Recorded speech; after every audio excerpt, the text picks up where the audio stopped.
Is our life about pleasing God or getting stuff? Do we pursue the things of this world and the pleasures of this world? Is that our goal? Is that our desire? It's reflected in our work. Why do we work? Well, I want more stuff. Bigger stuff, better stuff, more stuff. I want to be able to retire. I want to be able to amass enough wealth so I can rest on my laurels and enjoy life then. Be careful. Where's our treasure? It says those who want to get rich, they experience problems. They don't get happiness. People think money buys happiness in some form or another. But he says those who have this desire to get rich, they fall into temptations. Always amazes me when I see a commercial on television for gambling addiction. A minute before, they had an advertisement for the casino. Now they have a gambling addiction thing. The lottery. Wait a minute. The desire to get rich. That's just one manifestation. Oh, if I put $1 here, maybe I'll get $1 million. Woo-hoo! Right? The odds, mathematically, it's ridiculous, right? You're going to lose your money. If you're going to burn it up and throw it away, put it in the offering, send it to a missionary, it's a much better investment. But it comes from this desire to get a lot for nothing. It's a snare. It's a trap. And then it leads to secondary desires that lead to ruin and destruction. If we just did a brief overview of the rich and famous, how many people who are rich and famous, whoever they are, whatever they are, really have contentment in their life, who really have peace in their life, have happy marriages and families, and I just see a lot of ruin and destruction. And this is what the Bible says. It predicts that's what's going to happen. In Ecclesiastes, Solomon says, he who loves money will not be satisfied with money, and he who loves abundance will not be satisfied with its income. Rich people have been asked, you have so much. How much is enough? And the answer is a little more. A little more. Never satisfied. See, contentment is being satisfied to the point and extent that it doesn't cause you emotional anguish or grief or anxiety. Contentment is not 100% satisfied. Contentment is, I'm okay with this. And we're to be content. And we're to be content if we have food and covering, Pretty low standard there. And if we have an abundance, then it's just abundant blessing. It's not the American way, guys. Is it?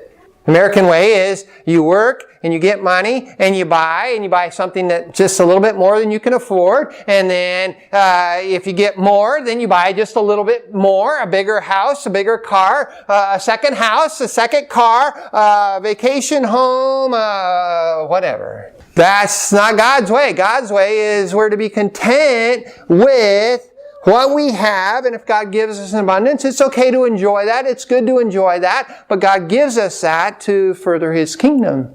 We're to live. It's good to live a comfortable standard of living. But if God gives you more than that, then it's not for your personal pleasure. I'm not really sorry to burst your bubble if that's what you think life is about. Because the fact is, you can't take it with you, and it's foolishness to think that that's what life is about. It's not going to satisfy you. I was driving home yesterday after doing a job, and I looked over, and the windshield was cracked on my pickup. It's like, how did that happen? The more junk you have, the more junk you got to fix. And there's a truth to that. Now in Proverbs 23 it says, do not weary yourself to gain wealth. Cease from your consideration of it. When you set your eyes on it, it is gone, for wealth certainly makes itself wings like an eagle that flies toward the heaven. You can chase it, but you're not going to catch it. You're never going to catch enough to make you content. If you're not content with what you have, you're not going to be content with what you get. This applies to money in all areas of life. Let me say it again. If you are not content with what you have, think about it. What is it that you're not content with? If you're not content with where you are now, what you have now, you're not going to be content with what you get. How many of you are like me that you thought, wow, this is going to be really cool. I'll get this and it's going to be great. And then you get it and it's like, oh, why did I do that? Am I the only one who ever done that? If we spend our whole life accumulating the things of this world and have nothing invested in eternity, then we enter eternity with nothing. It's not very wise, is it? If we invest in eternity, storing up treasure in heaven, especially using the resources, the material resources God has given us in this world to invest in eternity, then we're wise. And so we have the fact You cannot take it with you. We have the falsehood that life is all about your stuff. It's not. We have the folly that pursuit of money leads to problems, not happiness. The pursuit of money may or may not make you prosperous. You may be successful. To some degree, most of us here are successful. It depends on your scale of measurement, right? But finding the satisfaction that's desired from the things of this world is very elusive. So the message is really simple today.